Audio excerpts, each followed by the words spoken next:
How are you today? I'm good today. All right, so what's going on? Did you have your weight check and you go to clinic? Yes, I did. You think you've seen it all on the 600-pound life? Believe me when I tell you that you have not. Some of these patients are just full of surprises, and the things they do would make you speechless. Here are some of those moments when patients left Dr. Now speechless. This is the story of the Asante brothers. This was a roller coaster ride for Dr. Nowzaradan. The Asante brothers had a love-hate kind of relationship. Justin was fed up with Steven's behavior. She felt his elder brother was not going to change, and there was no point in trying to save someone who didn't want to get better. Dr. Nowzaradan even referred to Steven's situation as one of the hardest and toughest he had ever come across in all of his life. Here is how it starts. This looks really yummy!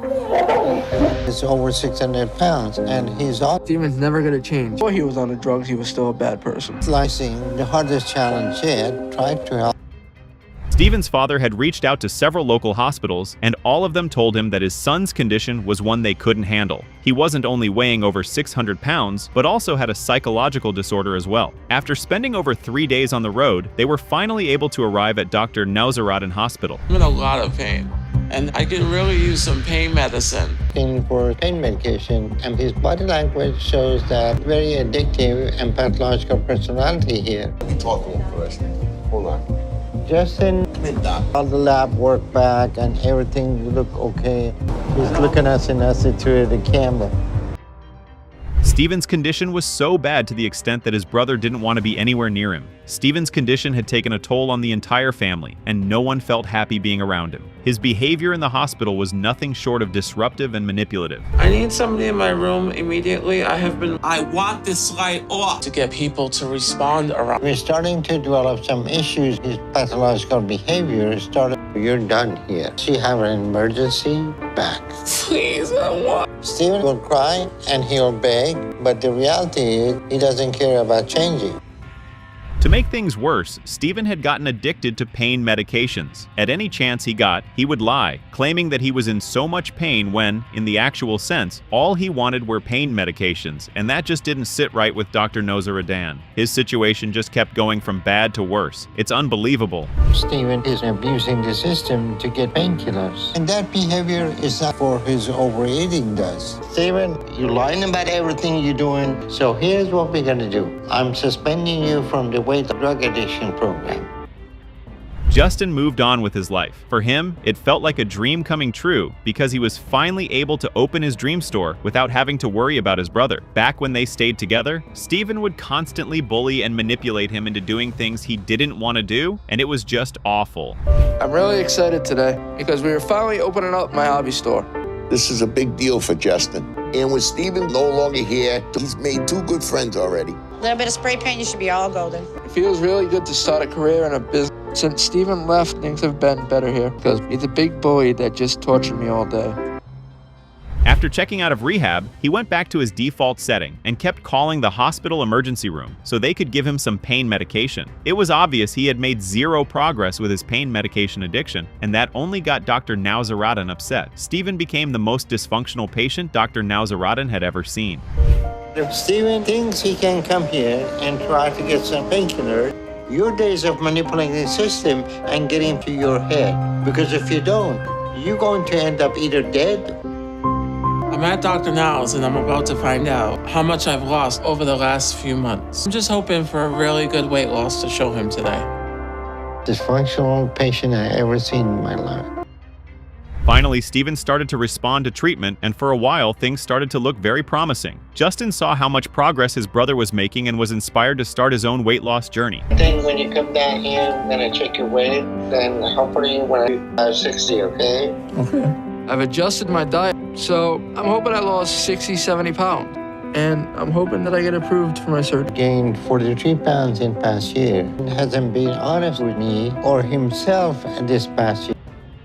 Steven was making a lot of progress, and it was honestly very surprising considering how he started. He was doing it all by himself, as he had no one by his side while he tried to lose weight. But one thing was for sure, it wasn't so easy for him to push through without his pain medications. I'm still working on getting my life so hard without painkillers. I don't have anyone to take care of me, but I've been learning to take care of me, and I've gotten pretty good at it. So that means cleaning up after a little exercise too. After months of not speaking to Dr. Nauseradin, Justin finally decided to reach out and tell the doctor how much progress he had made while he was away. He was so focused on building his dream store that he felt there was no point coming into the hospital since he was already losing so much weight. Just give it a minute here. All right, Justin, looks like 432 pounds off you. I thought as much as the weight I was supposed to lose to get to the goal. But that amount of weight loss is good enough. I feel really good right now. I gotta call Doctor now to tell him. Call him. You have to call. Guess whose turn it was to reach out to Dr. Nauseradin? After 2 years of dropping out of the Dr. Nauseradin weight loss program, Steven decided to talk to the doctor about the progress he had made and how he was coping with his medication addiction. Steven, how you doing? All right, how are you doing? Well, so I'm looking at your chart since last I saw you 550 pounds. So how you doing? I'm all right. I've regained, so what is your weight now? it's about like 518. Dr. Nauseradin advised Steven that he wasn't going to force him to continue the program because it was pretty obvious he wasn't making so much progress all by himself. But if he ever wanted to resume the program, he was always welcome and would be received with open arms. I can certainly try, yeah. That pizza for you? Yeah, sometimes, most of the time. So things haven't changed. And as far as my brother, This is Lupe's story. Lupe is so fat that her fat literally almost choked her to death. That is right, she had to get a separate surgery to remove the excess fat from her neck so that she would not literally be strangled to death by her own flesh. Is there anything worse than living in fear of your own body? Oh well, this is how her story begins. Hey, time to get up. Gotta get up now. Being this overweight, everything I do is hard and it's a struggle. Things are so hard for me. I've lost motivation to do anything for myself. And my body's starting to break down. My weight is taking a toll on my heart, my kidneys, my liver, my legs, everything. I'm in pain and I feel helpless, worthless. Her weight has made her diabetic, and she has to take insulin shots in the morning. To make things worse, she has so much fat around her neck that it is literally suffocating her. She had to do a chin tuck before she got on My 600-Pound Life to solve that problem. But that is not her biggest problem. It changed my entire life. So now my bed is my restroom, my place where I take a shower, where I do everything. You good? Words can't even explain how much I hate being in this bed. I need to be taken care of 24/7 because I can't do anything for myself. Can you imagine living like that? Lupe says she feels humiliated living this way. And who wouldn't? Having people take care of you, not because of some unfortunate disability, but because of obesity, is demoralizing in the worst ways. But despite this, Lupe cannot kick her unhealthy eating habits. I lied to him and I told him I was like 200 pounds, but we got really close. And I told him, I'm gonna send you a picture, but I understand if you never want to talk to me again. Normally, I'm not attracted to big people. So when I saw the picture of Lupe, I was upset. But I already started to care about her. I want another half. Lupe is not blind to the fact that her eating habits are unhealthy, but she says food is her comfort and she just has to have it. However, her husband needs her to lose weight so that he can have an actual relationship with her, and she needs to lose weight to avoid sudden death, so they go to speak to doctor. Now, It's clear that Lupe is in very bad state. She's short of breath, she cannot walk, she cannot stand, she cannot move, she cannot breathe. But at her weight, any number of things could be creating a serious medical issue for her. And if we don't find it fast, it may be too late to save her. We have ruled out blood clots, but her heart is in failure and it's only functioning about 35% capacity right now. wow, tough love, Dr. Now. But that is exactly what Lupe needs right about now. Tough love. Dr. Now says that Lupe has basically been killing herself, and her husband has been helping her to do that. But isn't that the case with everyone on 600-Pound Life? At her size, she's been consuming at least 20 to 30,000 calories a day. So we need to get her health under control immediately and turn the situation around with her husband. Take your time. Okay. I'm feeling very scared for her because we're really close to her, you know? But I don't believe that she would have lasted much longer if she was still there, just laying in the bed. Lupe is in very bad shape. Well, let us see if Lupe will actually make those changes, because they are not easy. Going from consuming 30,000 calories a day to subsisting on just 1,200 calories per day takes near superhuman strength. Does Lupe have that strength? I'm a little nervous. He wanted me to lose 50 pounds this past month. I'm just hoping I've done it, or that I'm at least close enough for him to approve me for surgery. This situation may be comical, but it is literally life and death. The more strain she puts her heart under, the likelier it is she suffers some attack that puts an end to her journey. She's putting a lot of strain on her heart right now. So we're calling an emergency crew to help her get up immediately, because she can easily go to cardiac arrest and there'll be nothing we can do about it. So they need to act fast. How's it going, ma'am?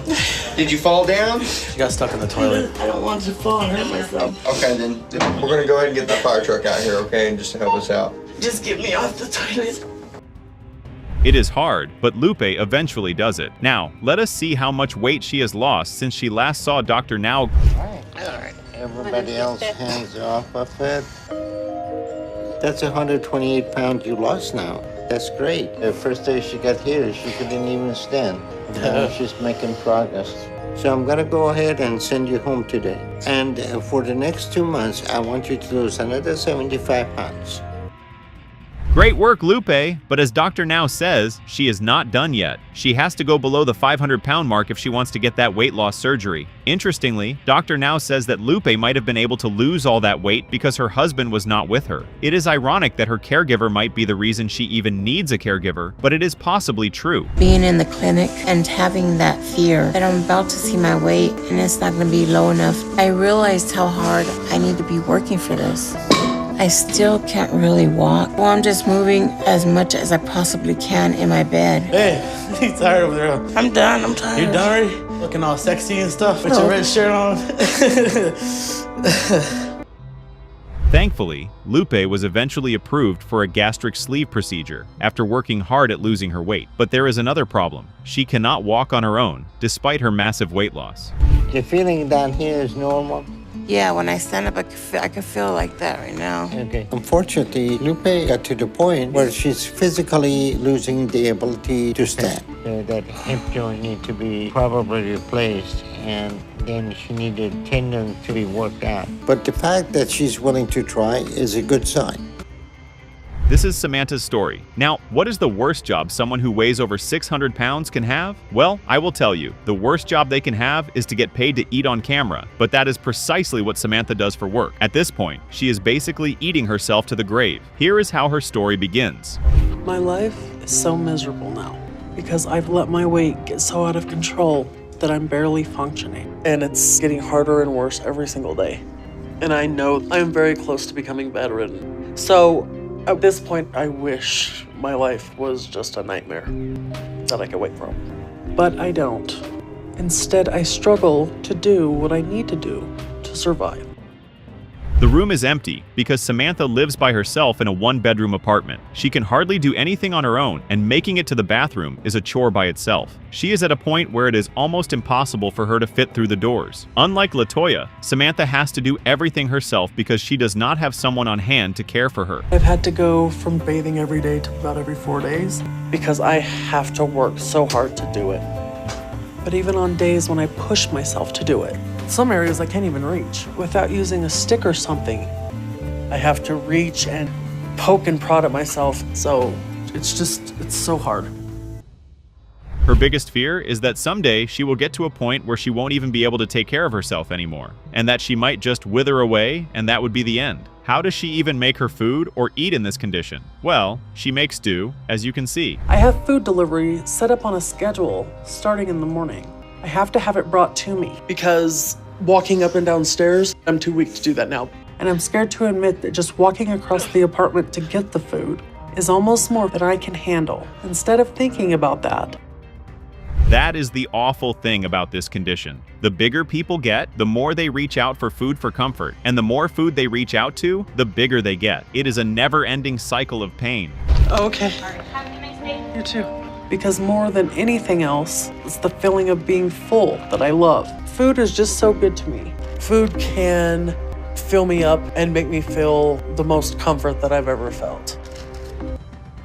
Samantha says that food has always been the most important thing in her life, and it is very easy to see why that is the case. Thankfully, Samantha has decided to do something with her life, and she has enlisted Doctor, now to help her see how she can lose her excess weight. But first, she has to figure out how to get into Houston. There we go. Good. One more step, another step, one more step. Come on. I know, it hurts. I know. I'm sorry. Come on, you're doing great. One more. Come on, one at a time, one more. Let's go. You guys behind me have to get me. I know, come on. Let's go. These are scary. That's all right, that's all right. We got you, we got you, come on. The firemen were extremely helpful, and she was able to get to the hospital on time. She stayed in the hospital for 6 weeks because she had so many health issues related to her weight. While she is in the hospital, Doctor now gets in contact with her through video call and checks on her. And it sounds like your body is already giving out. So this is a very bad situation, Sam. I know. You say that, but you're still eating whatever you want. And as much as you can. Pretty soon you're gonna hit 1,000 pounds, huh? I hope not. Every pound that I hear that is added, I'm a realist, and I just assume that if I keep going, my heart's gonna stop and it's not gonna come back. Unfortunately, Sam has no plans right now, but she has to see Doctor now, and she has to lose weight if she has any plans of living a long life and being there for her daughter. Thankfully, Doctor now has a plan for her, but it will not be easy. He sends her a 1,200 calorie diet plan and tells her that if she follows it, she ought to lose enough weight to be able to see him. I'm 36 and I've gotten to this point. It's terrifying. Like I'm just really scared. Like I'm overwhelmed right now. It's gonna be a lot of things. Food is my entire life. I don't know what I am without food. It is 4 months later, and now Sam has been discharged from the hospital. She has only managed to lose 40 pounds. Things are still really hard for her, and she still needs a lot of help to move around. And then I have to have help if I don't want to end up on the floor and in pain. Okay, sideways. The biggest is that Bella helped me find a new apartment on the first floor and move my stuff into it, because trying to make it up a flight of stairs was killing me. Sam is happy she is back from the hospital, but it means she is living on her own now, and she could start gaining much of the weight that she has lost. She says she has been following the diet, but sometimes it feels futile, and that is so easy to understand.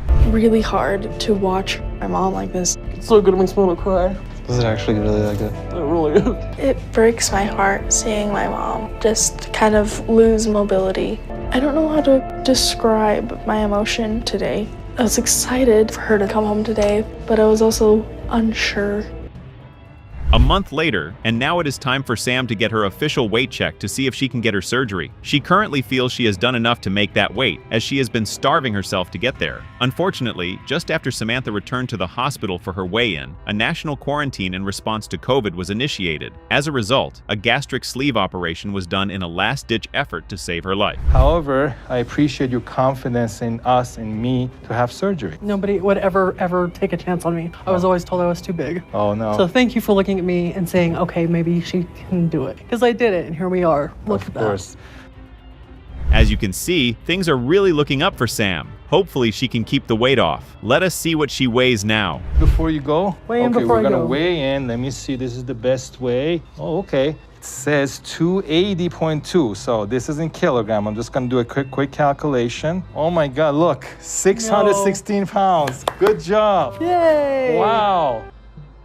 This is Kandi and Brandi's story. Kandi and Brandi were born on the same day and could very well die on the same day because they currently weigh over 1,000 pounds combined. The twins have gained that weight together through mutually harmful eating behaviors, but now they plan to lose it. But it isn't so easy, and chances are they will continue their slow trek towards death before they lose any of the weight. This is how their story begins. We're getting so big, we can barely take care of each other. Everything's a burden. Makes me hate myself. I don't want to have to rely on anybody else, but I have to. We know that it's getting close to our final days and we need to stop it before we get any worse, but it's hard to stop.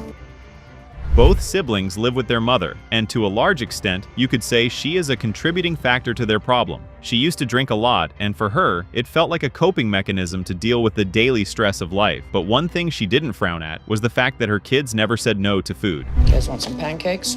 I tried to stay a part of their lives, and they told me if I stopped drinking, they'd stop with the food. But I can't break my cycle, and they can't break theirs. After spending 3 days on the road, they finally made it to Dr. Nauseraden's hospital, where they had to check how much they weighed to determine if they were qualified to get their surgeries done. The doctor noticed that their issue was that whenever they felt any type of emotion, either happy or sad, their solution was always to eat. Sad.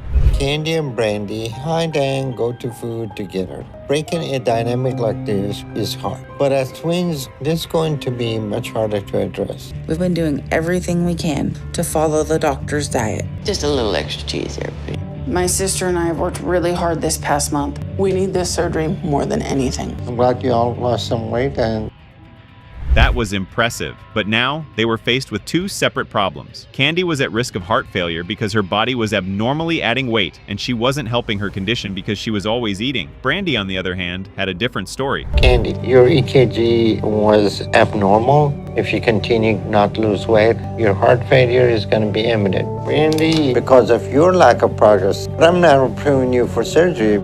Hopefully the next time we see the doctor, the numbers on the scale will show how much we're committed to this new lifestyle. Over the past month, my sister and I have done everything that the doctor has asked of us. I just really hope that we've lost enough weight.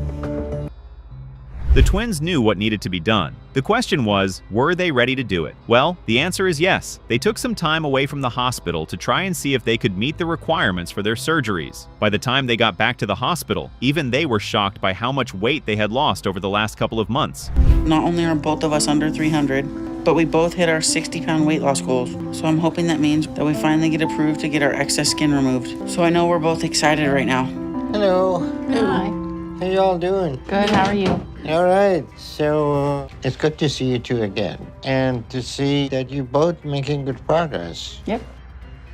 Dr. Nauseraden's assessment of them didn't go as well as they had hoped it would. Brandi was immediately cleared to proceed with getting the surgery done, but Brandi needed to lose an extra 30 pounds before surgery so she wouldn't have any complications while being operated on in the surgery room. But the issue is that you have a bit more fat with your excess skin. So what would be the best is if you lose another 30 pounds before your surgery and we do Brandi's surgery first, okay? Okay. So Brandi, I'm approving you for your excess skin removal surgery today.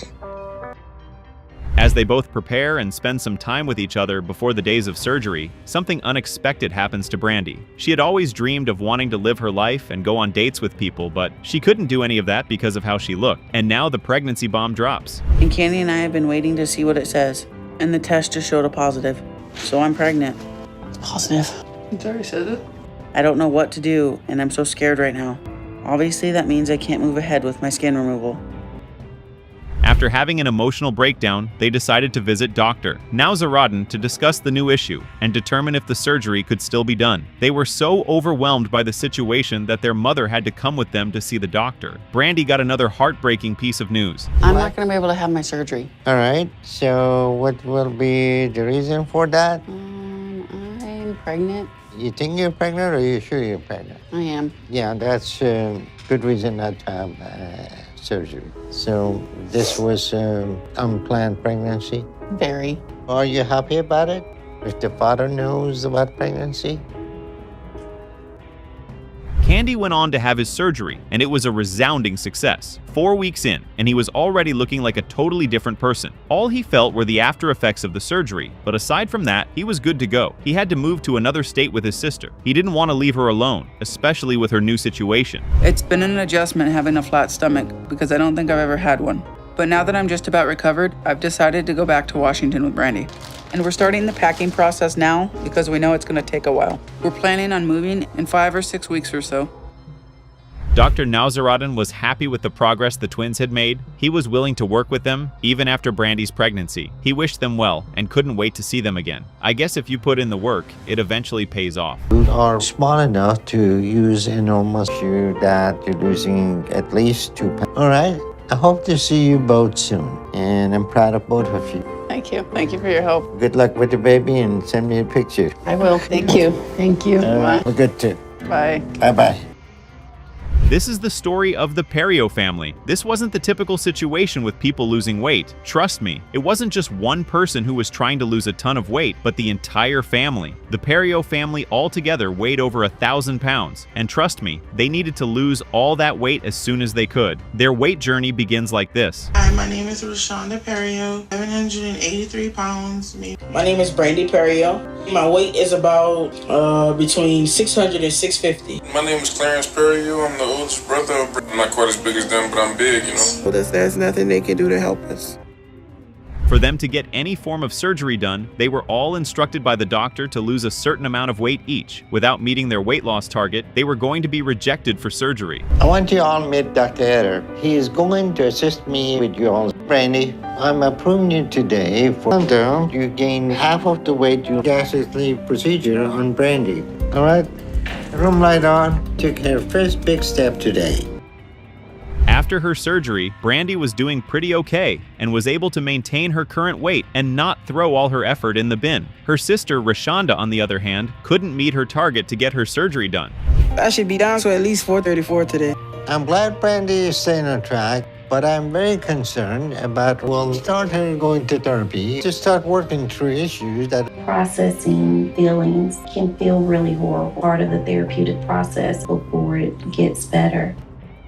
This time around, the entire family came to check on their weight loss progress at the hospital. Their brother Clarence had already lost enough weight to allow him to have his surgery, so without thinking twice, he had his surgery. Brandi, your weight loss is slowing, but not enough to be concerned right now. Rashonda, if you stay on track this next month, I'll approve you for weight loss surgery. Working hard on your own. So if you feel like you're ready, I'm approving. Today we're performing a gastric sleeve on Clarence. Go forward, go forward. Okay, I can suture it up. Their situation took a turn for the worse at their next doctor's appointment. Instead of meeting their targets and losing as much weight as they could, they all started to gain more weight, and it was even more difficult for Rashonda because she was the only one out of her siblings who hadn't done her surgery. Good. All right. Well, I'm glad to hear that. Doesn't look like y'all's weight stayed on track because Brandi, you gained 20, and Clarence, you gained 10, Rashonda, you gained 21 pounds. So all of you going back in your Brandi, you should be losing at least 20 pounds a month. You do that and get under 300 in about 6 months. We can do. Sounds good. Rashonda was devastated by the news that she didn't meet up with her target to get her surgery done. I mean, both of her siblings had done theirs, so what exactly was going on? She claimed her energy level was different, and it wasn't so easy for her to lose weight the way her siblings did. I'm really glad to be getting my weight loss. Still really nervous because I know I'm and that anything could not letting that shake me. Because I know without this, I don't have much. I'm having faith. This would be a new start. Everyone had finally been able to move on from the surgery phase. Rashonda had a successful surgery, and she was on her way to healing just fine. With all three siblings happy and proud of how far they had come, they decided to have a little get-together to celebrate their progress with their loved ones. So we want that for Rashonda, too. I'm just a little nervous being in front of everyone.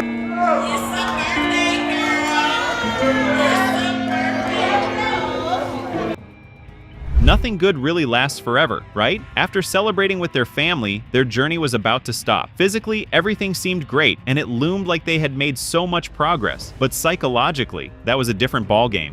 But I'm trying to get back on it right now.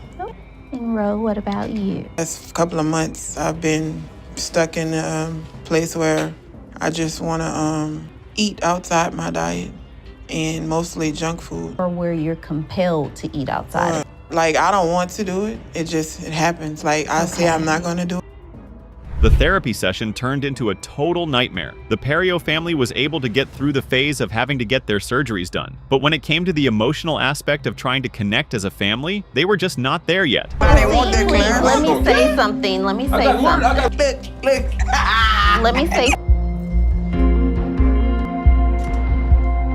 on track. The Perrio's family has a significant amount. They all decided to go solo in trying to lose weight. They felt being together wasn't going to help them achieve their goals, and they had to disconnect and try to figure out what worked best for them. They came this far. I bet they could even go further. We came back home and all took a beat to calm down, and then talked about everything and what we want to do. because I think we're all getting to a place where we're starting to see the... After the last appointment in the therapy, I came to realize that where I need to be is focused on what will help me keep making my progress, and not on doing things that are a waste and take me off of that focus. Recently, I've been getting more offers to, you know, because I've been working hard to get myself out there. Please put me downstairs. I need something. How did that happen? On my 600-pound life, the journey to recovery is never easy, but sometimes it's pure chaos. From explosive arguments and walkouts to shocking betrayals and total breakdowns, these moments pushed everything and everyone to the edge. Here are the most chaotic moments that turned my 600-pound life into something no one could have predicted. This is Crystal's story. Crystal has gotten to a place in her life where she feels like her whole body is falling apart and there's nothing she can do about it. Sadly, the only thing that helps her cope with the pains and struggles of her life is food. She is 39 years old and she has no clue what her weight is. Trust me when I say that life is not one that you would wish your enemy to have. Does she still stand a chance to get better? Let's find out. This is how Crystal's story begins. But it's not just my lungs. At this point, it just feels like my whole body's falling apart. I mean, look at me. I sleep with a CPAP machine. I have high blood pressure. I have congestive heart failure. Honestly, I'm just glad Crystal has 2 kids that get to keep her company. Living like this can be very depressing, and it's good that she has company that requires her to move around very often. Crystal's weight has put so much pressure on her kidney that she has to rely on oxygen every single second of the day. Getting out of bed is her worst nightmare because her legs get to feel the weight of her body, and that's just too much pain for her to handle. But I do feel guilty about what I eat and what it does to my family. I know they don't judge me. My children and my family understand the full struggle. My kids live it with me every day, but they shouldn't be having to do any of this. You heard it from Crystal's mouth. It sucks having to live life in such a way. But she is not wrong when she says that people don't understand how hard it is to live life the way she does. She does not deny the fact that she allowed food to make her the way she is, but she also didn't choose to be this way. She admits that she has a disease. But what made her this way is the same thing that brings her peace and happiness when she feels sad about her weight. As I got a little older, food got more important to me because of stuff that happened to me. When I was 8, my mom started dating someone, and a year later, when I was 9 years old, my mom got married. Now that explains why she started to see food as a way to deal with things. Her mom got married when she was 8 years old. Shortly after Crystal and her mother moved to stay with her new stepdad and his kids, she was molested by a family member. It was so bad that she couldn't even tell her mother about it, and in the end, she saw food as a way to deal with the pain and trauma that she was going through. My weight just ballooned up. And by the time I started high school, when I was 14, I was around 300 pounds. The whole molestation thing screwed up my life a lot. Man! That is just so awful. Looks like Crystal was not able to get over the fact that she was molested when she was little. I mean, does anyone actually get over something like that? I doubt that. It left a scar in her heart that followed her for years. Even when she dated guys, they never really wanted to love her. All they wanted was to have sex, and that's basically what her life has been like ever since. I think you can understand why food is her only friend. With me until after we had our second daughter, Tatiana, when I was 27. He'd hit harder and harder each time, and then he'd beat me for longer, and then one day he was literally beating me to death. And going to jail for a few weeks and getting a restraining order does not feel like enough punishment for what he did to Crystal and her kids. Crystal initially had a boyfriend who was very abusive. She broke up with him and met the father of her kids. Their relationship started off as an amazing one. That changed when she gave birth to her second child, and her boyfriend would beat her till she was almost dying. Luckily for her, she was able to escape, and she reported the situation to the police. That if I don't make the changes, that my children, they'll give up on me, and my biggest fear is dying. I'm afraid my kids will have to go on without me. I'm afraid of what it's gonna do to them. I think it's safe to say that Crystal is about to move in the right direction as regards her health. Crystal is afraid that if she does not make the changes she needs to make right now, her children might give up on her, and her biggest fear would be waking up to see that she is no longer alive. Looks like the fear of losing her kids is going to be her motivation to get things straight and begin her weight loss journey. Plan of action than this. Yeah, But well, I mean, it is what it is, so. the time schedule now is completely thrown. It's like, what, already 2? I need a break. You guys knew about this, and you're making me work 10 times harder, so. Well, he is clearly pissed. Crystal agreed to head down to Houston to meet with Dr. Now with the help of her brother. Now here's where things get very chaotic. Her brother, who is helping her move her things, sees the way Crystal and her daughter have been living, and it just upsets him because he didn't know it was so bad. What's worse is that they had a deadline, and they've failed to meet that because Crystal is not doing things as fast as she should.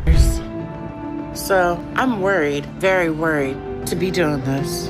Can't walk in without the tank. Oh! Nope, nope, nope, nope, nope, nope. I'm not gonna lie, that was actually scary. For a second there, I thought she was going to fall down. Apparently, Crystal is very scared of elevators, and she needs an elevator to get to her room.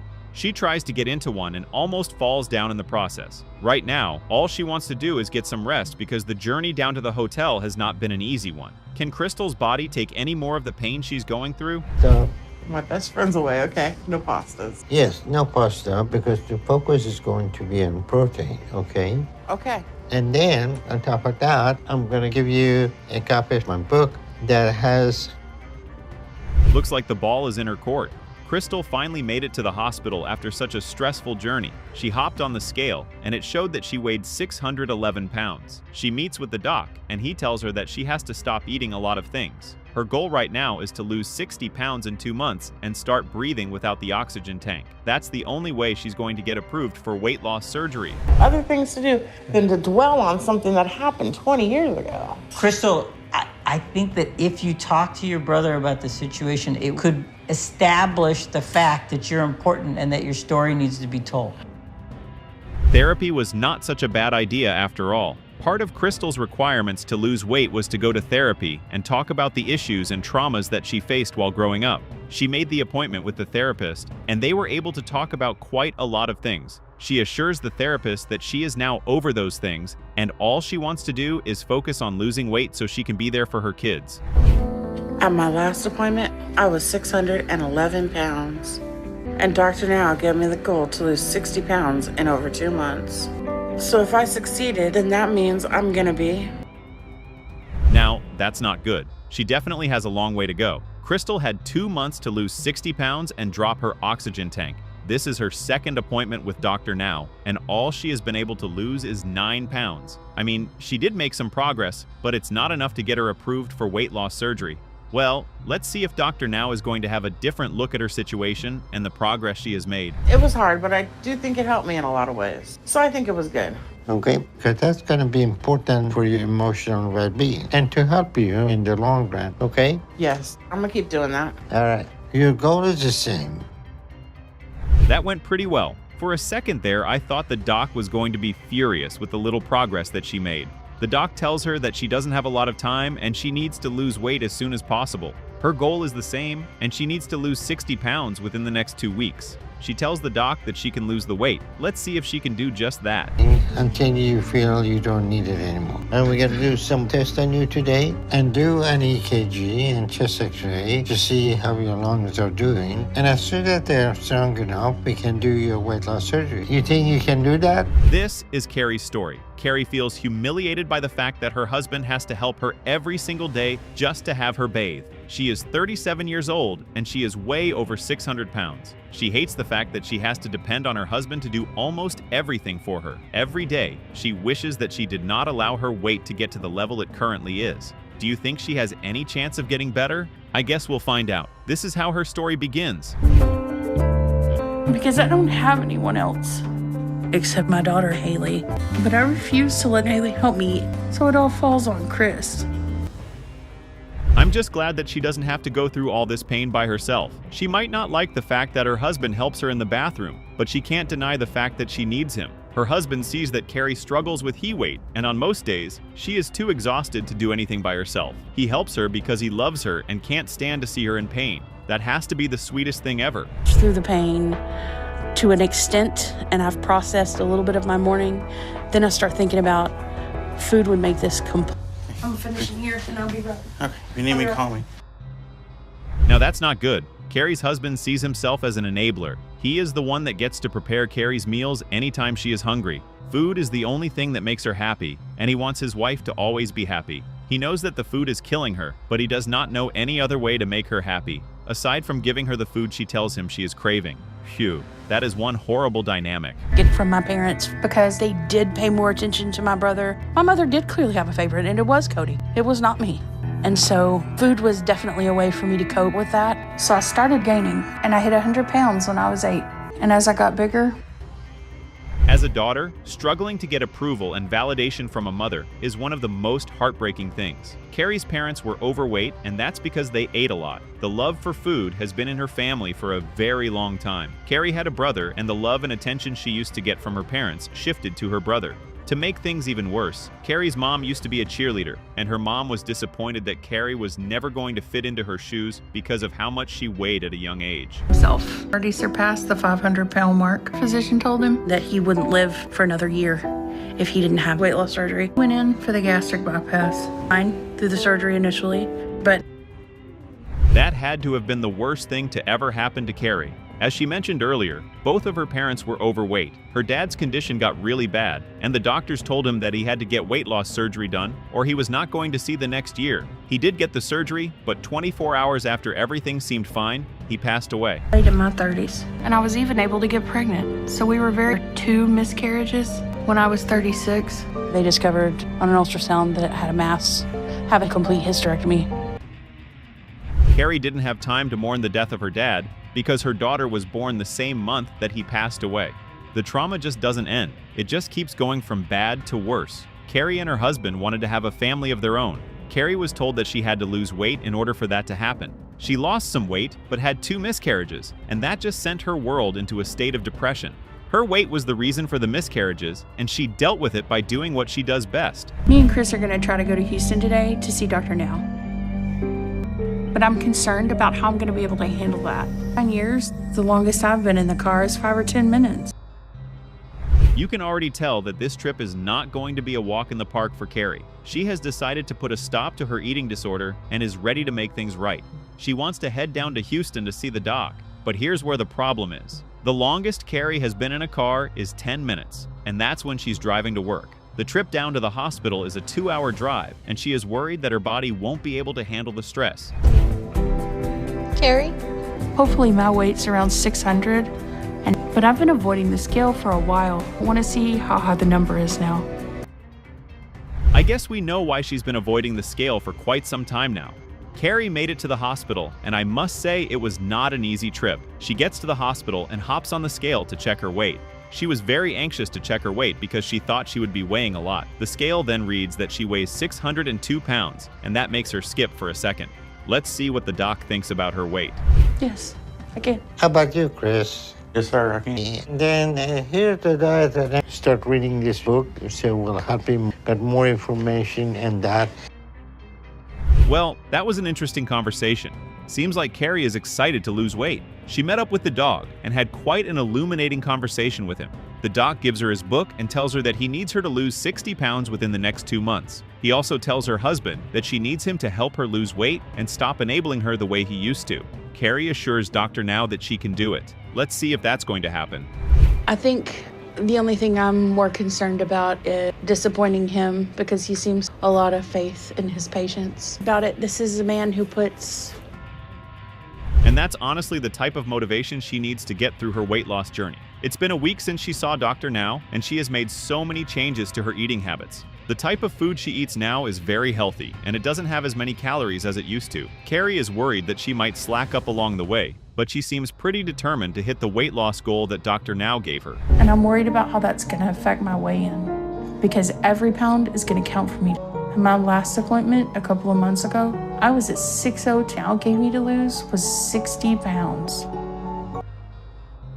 Now, that's not good, and you can see it on both their faces. Kerry and her husband are at the hospital for their second appointment with the doc. Kerry was supposed to lose 60 pounds before this meeting, and she lost just 12 pounds. She hoped that her husband would have lost some weight as well. He hops on the scale, and sadly, he also lost just 12 pounds. You can tell that's not the progress they were hoping to make. Some counseling. You think counseling is going to help you? Maybe. Okay. I'm willing to try. Okay, so maybe they can help you wake up. But I also want Chris to go with, so you both can work on the issues together. Well, that went very well. As you would expect, the doc gave them some scolding and asked them why they didn't meet their weight loss goal. He then gives them the same goal and tells them that they need to meet their goal before their next appointment at the hospital. This is another chance for Kerry to prove that she is ready to have her weight loss surgery. Do you know how dangerous that is? It means that she needs to be unwell. She needs to be disabled for you to have a role in her life. Illness is based on her decline. Therapy session seems to have gone pretty well. The doc noticed that Kerry and her husband still have a food dynamic where Kerry's husband can't seem to tell her no whenever she wants to eat food that's not healthy for her. So they went to therapy to talk about the issue, and it looks like the therapist was able to make Kerry understand that no doesn't mean he doesn't love her, but that he wants what's best for her. 556. And the goal Dr. Now gave me to lose was 60 pounds. So that means today I'm supposed to be at 496. Whew, excited. That's even better. Good job. So proud of you. Look at these guys making me so happy. It's good to see that all the effort that they put into their weight loss journey has finally paid off. Cassie has finally been able to lose the weight that the doc wanted her to lose, and you can see how happy she is for meeting her goal. Her husband has also been able to lose a pretty decent amount of weight. Now, let's see what the doc thinks about their progress and if Kerry is going to be approved for weight loss surgery. On track. And Kerry, because you made good progress, I'm going to go ahead and approve you for weight loss surgery. All right. But I want to stay on the track, so I'm going to schedule you for weight loss surgery in a month. This weight loss journey is about a brother and a sister who struggle with their weight. Their life is basically the same thing. They have made food their best friend, and now they regret how big they have become. Carlton and Chantel hate their mornings because it's the worst part of their day. Can Dr. Now save these siblings? Who knows? This is how their weight loss journey begins. When Cash has to do these things for me, I feel disgusted with myself. Because he has to be here to always take care of me instead of living life. But everything's a big chore for me now, and doing anything where I have to move around much. That has to be tough. Carlton does not find it easy when he tries to clean his body every morning. His body starts to ache and he runs out of breath, so he has to be as fast as he can when he cleans himself up. He finds it difficult to do so many things, and he has to rely on his kid brother to help him out most of the time. Carlton hates that his brother has to do it, but he doesn't have much of a choice. For them. When I need so much help, just take care of myself. After Michael takes our kids to school, he goes and gets me and Carlton something to eat while I try to get up and get dressed. But it's almost too much for me. Carrying around this weight hurts more than... It doesn't look like Chantel's condition is any better. She lives in her mother's house with her husband, her 3 kids, and Carlton. She pretty much can't do anything for herself, and it breaks her heart to see her husband do all the work. Anytime she stands up, it feels like she is being stabbed with 1,000 knives in her feet. She spends most of the time on the 2nd floor of the house because going down the stairs is almost impossible. I really try my best to hide it from my brother. When my dad got angry, I would put my brother in the room and I would turn the music on, and then I would go and get something for us to snack on. But when things got really bad and my dad was doing what he did. Seems like food has been a major role in their life since they were little. Carlton and Chantel's family used to be a very happy one. That changed when their father started to abuse their mother. Their dad never allowed Carlton and Chantel to eat fast food, so their mother would always sneak it to them because she realized that food was their way of making themselves happy whenever their dad got angry. Stopped eating because my appetite never stopped then. So I kept gaining a lot, and by the time I was 15, I was well over 400 pounds. And it got to a point so big, it was hard for me to do anything. So I dropped out of school and decided to get my GED. Life really took a turn for the worst in Carlton and Chantel's lives. Carlton had to drop out of school because he had gotten so fat to the point where he didn't see going to school as an option anymore. He was always bullied, and he couldn't deal with the fact that his sister was no longer around. Chantel, on the other hand, also dropped out of college because her weight couldn't allow her to keep up with classes, and it made her sad because she was watching her future slip away from her very eyes. Before our kids grow up graduate, get married.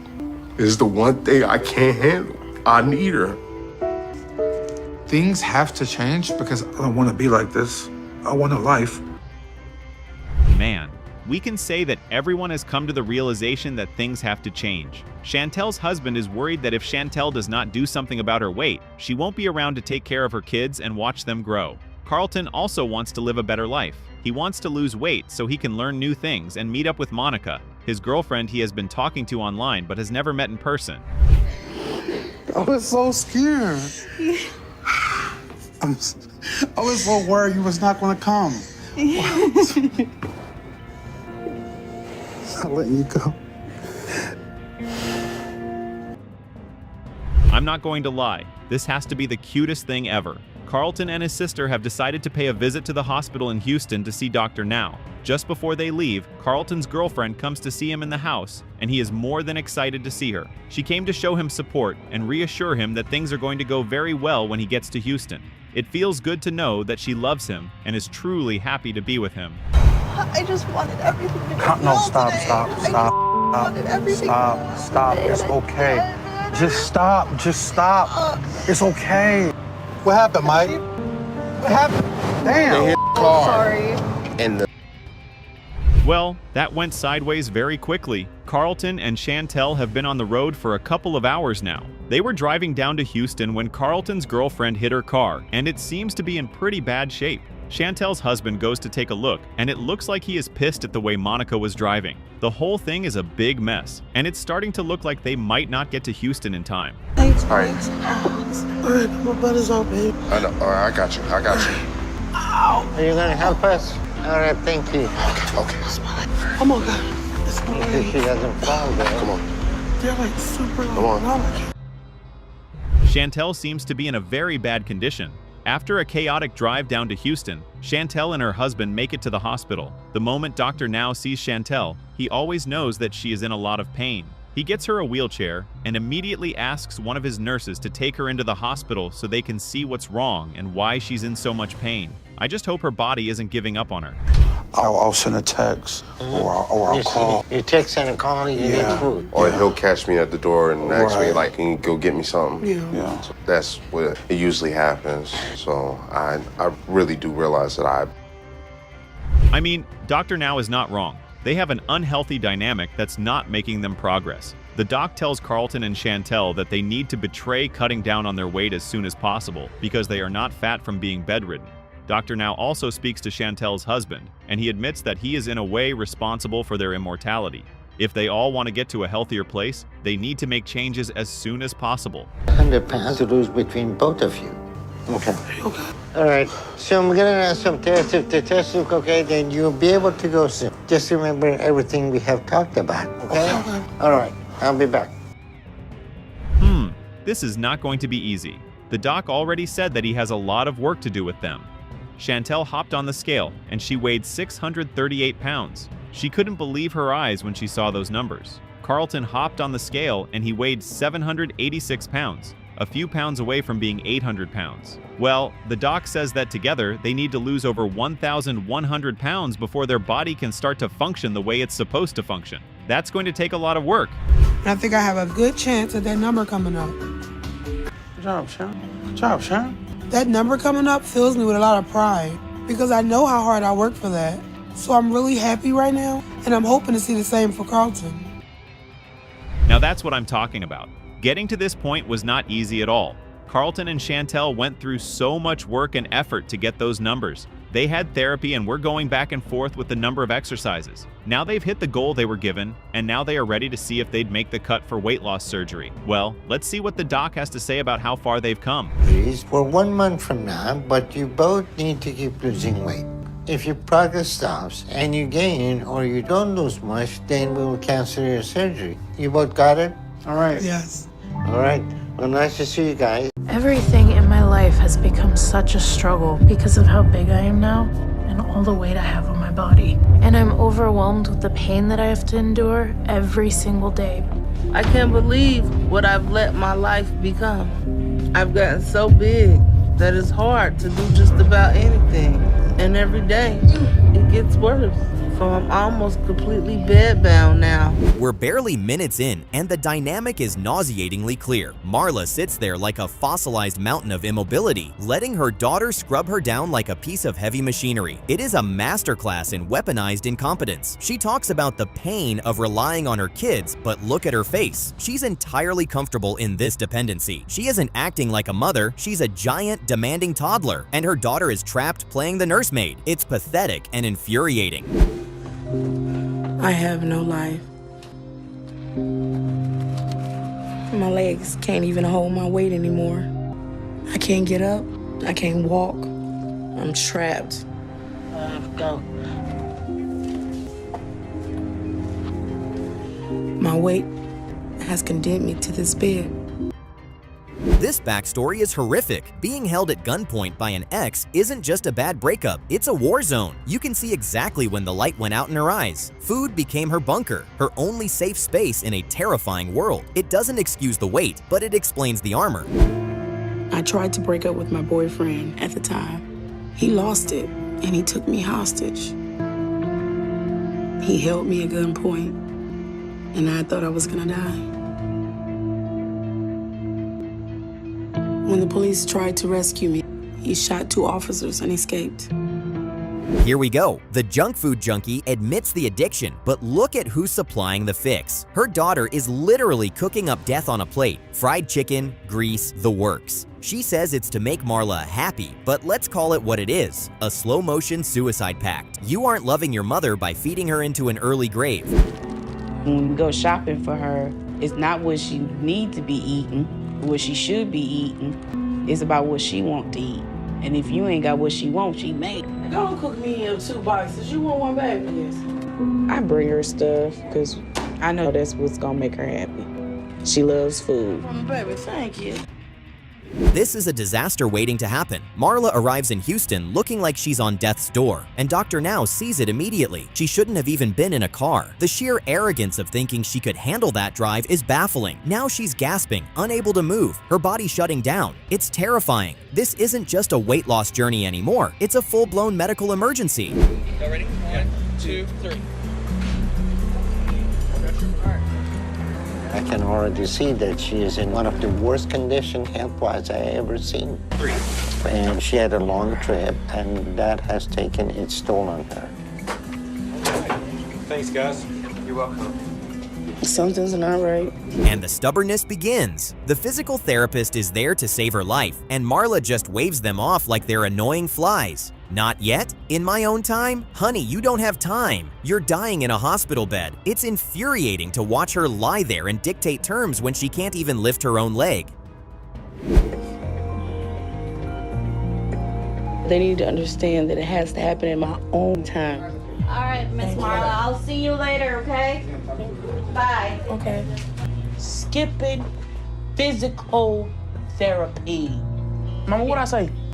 They need to give me some minutes. I just started noticing today that my mom is really not trying her hard. Unbelievable. Dr. Now is literally begging her to save herself, and she's giving him attitude. She claims she doesn't feel good. Newsflash, Marla, you're 800 pounds. You're never going to feel good until you move. It's pure manipulation. She's trying to out-stubborn the doctor. Absolutely no reason for you not to be able to walk. So you can get up and walk or go home? No, I will not, Dr. Now. Huh? No. Why not? I don't feel good. Why are you not feeling good? My legs hurt. Where in your leg hurt? You don't understand, and I don't want to argue. Yeah, I heard a lot of things, but not this kind of excuse. Dr. Now drops the hammer. He's sending her home, and honestly, it's about time. Why waste a hospital bed on someone who refuses to use it to get better? Marla thinks she can just lie there and be waited on, but Dr. Now is calling her bluff. You want to stay in bed? Fine, do it at home. It's the ultimate reality check. She gambled with her health, played games with the doctor, and she lost. From right now, bad behavior need to have repercussions. At this point, there is no reason for Marla to be here any longer. She has made her choice, and her choice is to stay in bed. Unfortunately, She can't survive much longer like this. Finally, it took a house call and a massive ultimatum. But look at that, she stood up. All those months of I can't, and suddenly, when the pressure is truly on, she can. It proves it was all mental, all stubbornness. I want to cheer, but I also want to shake her. Why didn't she do this 6 months ago? It's a massive breakthrough. There we go. All right. Keep pushing your weight down. Oh. Okay. All right. Good job, Marla. Yeah. I didn't think I could get up. You want to try it again? Yeah, we can. When a patient can miss himself, they cannot do something. Look at the difference. 300 pounds gone, and she is actually walking. It's a miracle, plain and simple. She went from being a bedbound statue to a woman reclaiming her life. Dr. Now looks proud, and honestly, so am I. She finally stopped fighting the help and started fighting for herself. There you go. Keep going, keep going. Keep going, you're almost there. Keep going, you're almost there. All right. There you go. Good job. I'm so proud of myself. Makes me feel like I can do anything. About 300 pounds less, huh? Can you tell the difference? Yeah. Just a little bit, huh? Mercedes has hit a point of total role reversal. She's so physically broken that her children have been forced into the role of primary caretakers. Without her eldest acting as her hands and feet, she's essentially a statue. Imagine the psychological scarring on a child tasked with managing the literal mass of a parent's addiction. The house is a pressure cooker of dependency and silent resentment. In the same bed.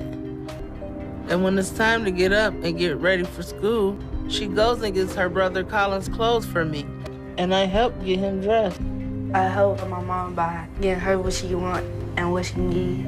And I know it's hard for her. Confined to her bed, Mercedes' entire universe has shriveled to 4 walls. Basic hygiene now requires a care assistant, turning the most private moments into a grueling ritual of humiliation. Every wash is a clinical reminder that her independence wasn't just lost, it was traded, ounce by ounce, for the very addiction she still won't quit. It's a tragic exchange, and the cost is her dignity.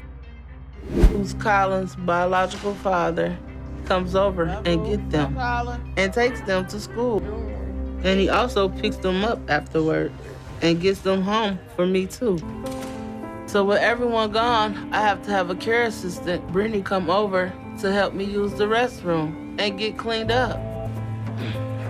But getting up to do this. Living in Mercedes' body is a daily descent into hell, but even the agony isn't enough to snap the cycle. She claims to despise the pain and the shame, yet her hand keeps finding the plate. This is the terrifying paradox of her life. She identifies the food as poison, then swallows it with a desperate compulsion. Every meal is just another link in the chain she's forging for herself. Because I have to try and stay as clean as I can. If I don't, I could have all sorts of problems. And then I have to try and stand long enough so Brittany can get all the areas I can't. It's miserable and it's so humiliating. Losing my ability to share on my own is embarrassing. The sheer volume of what she consumes is staggering. What we see is just first breakfast. The moment her baby daddy clears the room, second breakfast begins. A relentless, mechanical process of ingestion. This isn't about hunger, it's a bottomless pit of habit. She is literally eating herself to death in a theater where her children are the unwilling front row audience. Mercedes happy. She gets what she wants. With or without you. I'm in so much pain from getting up that I need something to help me start to feel better. And eating does that. It takes all the misery that I have and pushes it away. Mercedes exists in a fortress of enablement, surrounded by people who facilitate her slow-motion suicide with every tray they carry. Breaking free in this environment would take a level of desperation she hasn't found yet. The excuses flow as freely as the gravy, and while she talks a big game about seeing Dr. Now, the conviction is missing. And she knows what I like too, so she always brings me something good, and I can never really get full. So I just keep eating, because there are some things in life that we're not meant to try and handle. And I don't have to when I have food. And that's something I learned a long time ago. The scale drops a grim verdict. over 700 pounds. Any more growth is a guaranteed death sentence. Mercedes looks at surgery like it's a magic wand for her problems, but Dr. Now is demanding a down payment of actual effort. He doesn't play the games she's used to. He wants to see a man-made dent in that number before he ever even thinks about picking up a scalpel. But I'm nervous about what the scale's going to say. There's a good chance I'm over 700 now. So I'm hoping my weight isn't too high, and Dr. Now says he can help me.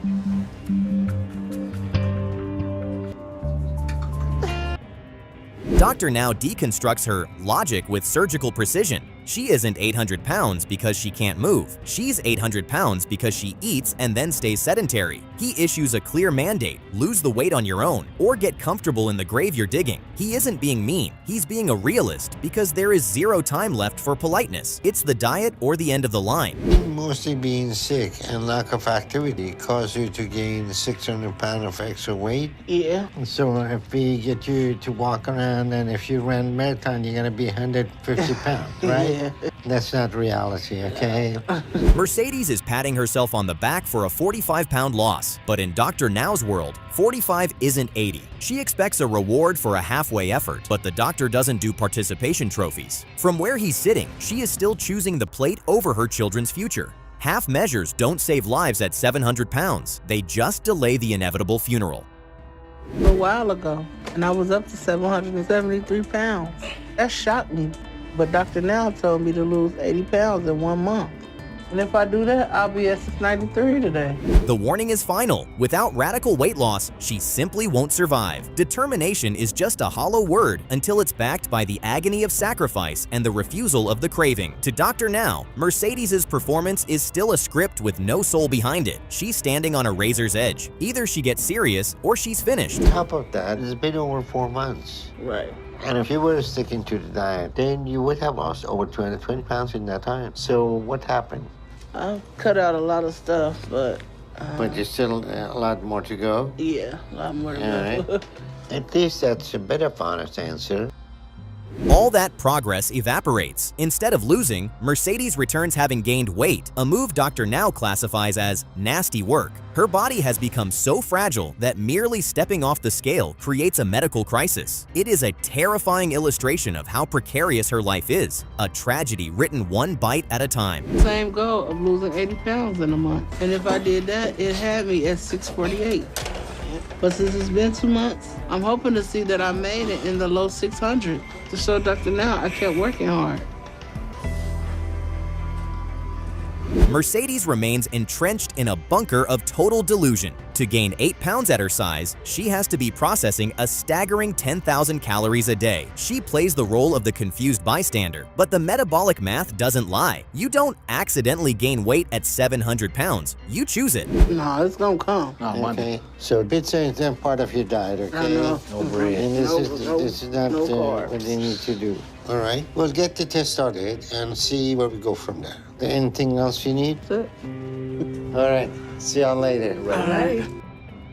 She actually tries to argue that she lives in a no-salad zone, as if geography forced 10,000 calories down her throat. It's a pathetic excuse that Dr. Now meets with one final, undeserved chance. This is the absolute cliff edge of the program. If she fails here, the doors close forever. Your situation just seems to be getting more and more serious. And now you show up and not only did you not lose anything, you gained 8 pounds. So you want to tell me what's going on? I know it's no excuse, but my cousin, he left. We didn't get to get food before he left, so I had to. She manages to drop 44 pounds, sliding back under the 700-pound mark, but she's still miles from the objective. She's still dragging her feet, hoping almost is good enough to get her what she wants. But in this high-stakes theater, almost is just another way of saying no. Months ago, I was 736, and Dr. Now gave me a few ranges of weight loss goals. I needed to meet depending, and the biggest range she gave me was 160 pounds in 3 months. So that's the goal I'm hoping to hit. And if I did that, I'd be under 576. Dr. Now delivers the final crushing sentence. There will be no surgery. She failed to do the work, and the program is over. It's not an act of cruelty, it's a preservation of resources. Mercedes is devastated, but the only medicine left is the cold, hard truth of her own failure. We're giving you every tool and a year to do this, and you only lost 80 pounds at that time. So at this rate, even if you're able to maintain this level of progress, it will take you 6 to 7 years to get you to your target weight, and you'll be dead by then. The episode ends with a chilling reality. Mercedes is the only one who doesn't realize how close the end is. Her situation is deteriorating, and she's still trapped in a pit of her own making. Every step forward is reclaimed by her addiction, and as the screen fades, you're left with a woman who ran out of chances long before she ran out of excuses. Maybe you're there for a while, at least a few months, because we have a lot of weight to get off of. And that's going to be the only way we can save her life, because her heart is in a failure. And the only way to stop is to admit you to a hospital. You think you can do that, Mercedes? Yeah. Tiffany has hit a harrowing threshold. She can't even get out of bed without someone else's help, and she knows the only way from here is down. This is what it looks like to be incarcerated within your own frame. When sitting up requires a second person, you aren't living a life. You're keeping a stagnant vigil for the end. The real cruelty is her own awareness. She feels the crushing atmospheric pressure of her weight and the suffocating tide of shame every single second. Everything in my life has become such a struggle because of how big I am now and all the weight I have on my body. And I'm overwhelmed with the pain that I have to endure every single day. And it's only getting worse because I'm at the point where I can't even get out of bed on my own. The cognitive dissonance here is staggering. Every movement is a lightning bolt of pain, and every bath is a physical ordeal, yet the cycle of consumption remains unbroken. Each bite functions like a slow-motion bullet, and she just keeps pulling the trigger with rhythmic consistency. She is effectively drowning in agony while refusing to let go of the very anchor dragging her under. Food is her only anesthesia, but it's also her executioner. Because all the hanging areas of my body chafe and rub against each other when they move, to the point where they blister and bleed. So I have to constantly clean those areas. Because when it happens, it makes it unbearable to move.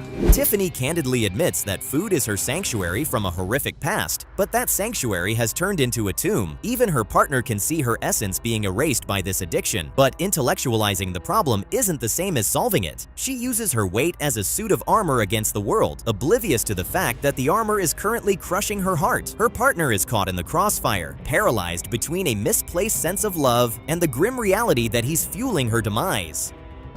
My pain and worry fade away for just a moment. So as long as I'm eating, it's like I'm invincible. Nothing can hurt me. Food helps me escape my life. And that's the way it's been for me for a long, long time now. The shadow of enablement looms large, and Tiffany is fully aware of the dynamic. Yet, the gravitational pull of the addiction is just too strong to break on her own. In Dr. Now's office, the moment of reckoning finally arrives. She sits there as a portrait of exposed vulnerability, knowing the red digits on the scale represent a clinical death sentence. Excuses are a worthless currency here. The truth is a hard mathematical fact, while her partner remains the silent provider of her shackles. All right, I'm Dr. Nazardan, and you are Tiffany and Aaron. Aaron, my boyfriend. All right, so Tiffany, you're here to get help with your weight because you're at 672 pounds. Yeah. That put your BMI at almost 100. 672 pounds. The number hits like a physical blow. Dr. Now wastes no time with platitudes, issuing a final ultimatum: lose 60 pounds in 60 days or prepare for the grave. There is no middle ground here, and there are no participation trophies. Tiffany can feel the walls closing in. This is her solitary lifeline. That's disappointing. It's never fun to see any big number come up on a scale. But it's especially hard when it's a number like that. I'm ashamed I've let it get worse and worse to where my weight is that high now.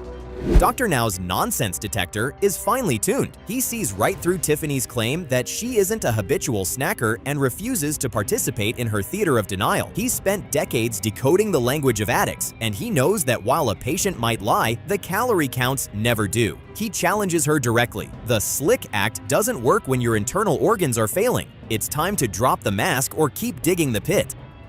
You didn't live too long like that, okay? So tell me about your eating habit. I am definitely an emotional eater. I will get really sad and I eat quite a bit. And I have a bad habit of waiting. The entire architecture of Tiffany's life has to be demolished and rebuilt for her to survive, and the labor rests solely on her. As the next appointment looms, the tension is palpable. Will she bring results or just more refined rhetoric? This is the definitive fork in the road. She can talk about a desire for life all day, but if the scale is stagnant, her words are just noise. Even if it's killing you, just to avoid an argument with you. Does that sound right? Yeah, it's easier not to argue with me over it. So the dynamic between you two is something that's going to have to change for this to work. And a lot of other things are going to need to change now too.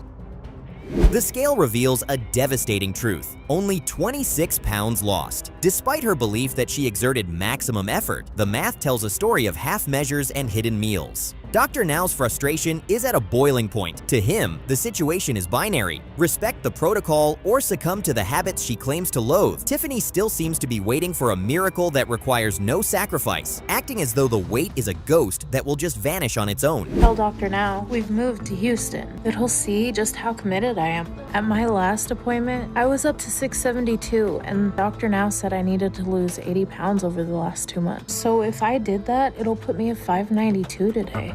The hammer falls. Dr. Now identifies the ongoing lies about her intake and denies the surgery. The move to Houston, the sacrifices, and the hopes are all hanging by a single thread. To make matters worse, a gallbladder crisis emerges, adding another layer of physical agony to the journey. It's a mounting pile of roadblocks that will either be her excuse to quit or the catalyst to finally get serious before time runs out.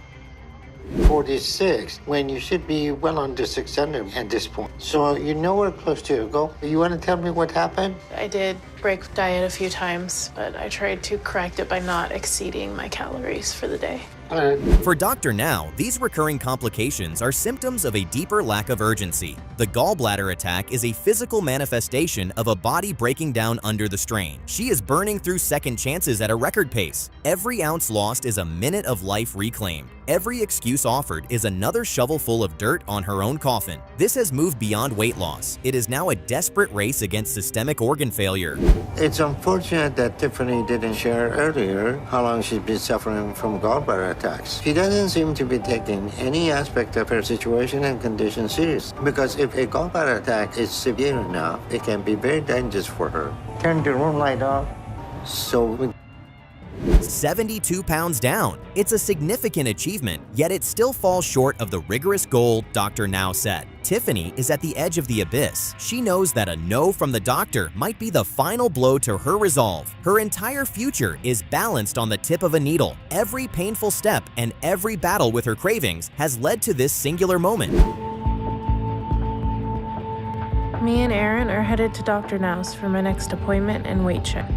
And to say I'm nervous is an understatement. It's more like I'm freaking inside, and I'm just trying. The miracle is authorized. Tiffany receives her surgery, finally unlocking the door to a life that actually resembles one. The path was littered with lies, setbacks, and agonizing delays, but she finally clawed her way to the other side. It wasn't a perfect victory, and the scars of the struggle remain, but the chains have been cut. For the first time in years, Tiffany isn't just waiting for the end, she's actually starting over. But it's not quite as much as I was supposed to lose. And even though it was close, it has me scared because I have no idea if Dr. Now is gonna think it's good enough and approve me for surgery, or tell me it's not enough and I'm done. Hello. Hello. How y'all doing? Good, how are you?